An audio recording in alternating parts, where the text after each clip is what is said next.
എന്തായാലും തുടരുമായിട്ട് ഇപ്പം മലയാള സിനിമയിൽ ഒറ്റ ഫിലിം ഇപ്പം അതർവൈസ് തമിഴ് പടം വന്നു, ഒരു പടവും തുടരെ പിടിച്ചു കഴിഞ്ഞാൽ പറ്റില്ല എന്നുള്ള സത്യം മലയാളികൾ തിരിച്ചറിഞ്ഞതാണ്.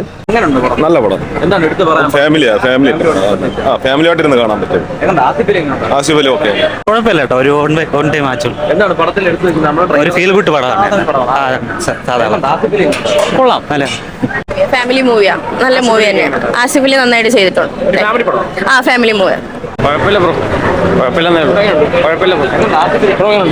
ആസിഫ് അലി ഓക്കെയാണ്.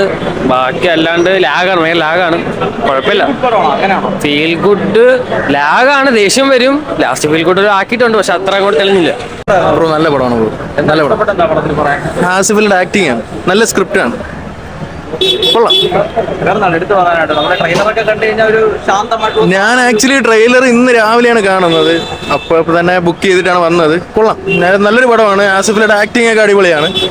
എനിക്ക് ആസിഫ് അലിയുടെ ആക്ടിംഗ് ആണ് കുറച്ചുകൂടി ഇഷ്ടപ്പെട്ടത്. കൊള്ളാം, നല്ലൊരു പടം.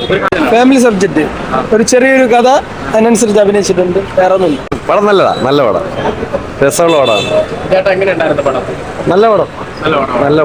എല്ലാവരും നല്ല പെർഫോമൻസ്. ആസിയും ആ കുഞ്ഞൊക്കെ നന്നായിട്ടുണ്ട്. എല്ലാവരും ദീപക്ക് എല്ലാവരും കൊള്ളാം, സൂപ്പർ പടം.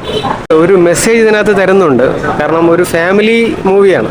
അതർവൈസ് അതിനകത്ത് വലിയൊരു ഇമ്പാക്റ്റ് ഒന്നും വരുന്നില്ല. എന്നിരുന്നാൽ പോലും ആസിഫ് അലിയുടെ ഇമോഷണൽ സീനൊക്കെ മലയാളികളെ വല്ലാതെ, ഒരു കുട്ടിയുടെ റോള് നന്നായിട്ട് ഹാൻഡിൽ ചെയ്തിട്ടുണ്ട്. ഓൾമോസ്റ്റ് നമുക്കൊരു ഫാമിലി മൂവിയാണ്. വളരെ സ്ലോവിലിയാണ് പോകുന്നത്. ഒരുപാട് എക്സ്പെക്ടേഷൻസോട് നമ്മൾ വന്നില്ലെങ്കിലും ഫാമിലി ബാക്ക്ഗ്രൗണ്ടിൽ നമുക്ക് നല്ല രീതിയിൽ ഫീൽ ചെയ്യുന്നുണ്ട്. ആസിഫിൻ്റെ ഇമോഷണൽ സീൻ എടുത്തു പറയുകയാണ്. Thank you so much. അദ്ദേഹത്തിൻ്റെ ആ കണ്ണ് നിറയുമ്പോൾ ഒരു പക്ഷേ നമ്മുടെയൊക്കെ 2-3 സീന് ജോലി അന്വേഷിച്ചു പോയി ഗൾഫിൽ പെട്ടുപോകുന്നവരുടെ 2-3 ഇമോഷണൽ സീനൊക്കെ വളരെ നന്നായിട്ട് എടുത്തിട്ടുണ്ട്.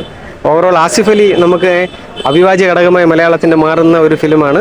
വലിയ എക്സ്പെക്ടേഷൻ ഇല്ലാന്ന് എടുത്തു പറയുന്നത്. എന്നിരുന്നാൽ പോലും ഒരു പക്ക ഫാമിലി ഫിലിമാണ്. കാരണം ഒറ്റപ്പെട്ട കുട്ടികളുള്ള എല്ലാ മാതാപിതാക്കളും ഒരുപക്ഷെ കണ്ടിരിക്കേണ്ട മലയാളികളുടെ ഒരു നല്ല സിനിമയായി മാറാം സ്വാഭാവികമായിട്ടും.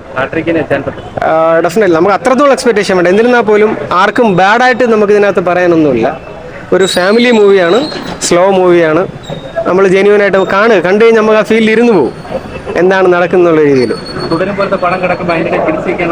തുടരും ഒരിക്കലും തുടരും ആ റേഞ്ച് വേറെയാണ്. കാരണം എന്നറിയാമോ, എമ്പുരാനിലൂടെ തുടങ്ങി പിന്നെ തുടരിലൂടെ മലയാള സിനിമയിലെ സകലകല റെക്കോർഡും ബാധിച്ചുകൊണ്ട് ഇപ്പോഴും ടിക്കറ്റ് ഇല്ല തുടരത്തിന്. ഇപ്പം നമ്മൾ ഈ നോക്കിയാൽ ഇന്നും ടിക്കറ്റ് ഇല്ല.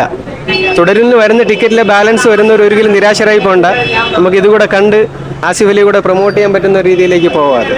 എന്തായാലും തുടരുമായിട്ട് ഇപ്പം മലയാള സിനിമയിൽ ഒറ്റ ഫിലിം ഇപ്പം അതർവൈസ് തമിഴ് പടം വന്നു, ഒരു പടവും തുടരെ പിടിച്ചു കഴിഞ്ഞാൽ പറ്റില്ല എന്നുള്ള സത്യം മലയാളികൾ തിരിച്ചറിഞ്ഞതാണ്. തുടരും മലയാളത്തിന്റെ ലാലേട്ടൻ തുടർന്നുകൊണ്ടേയിരിക്കുകയാണ്. കൊള്ളാം, കുഴപ്പമില്ല. അഭിനയം തന്നെ, വേറെ ഫീൽ ഗുഡ്. ഫാമിലി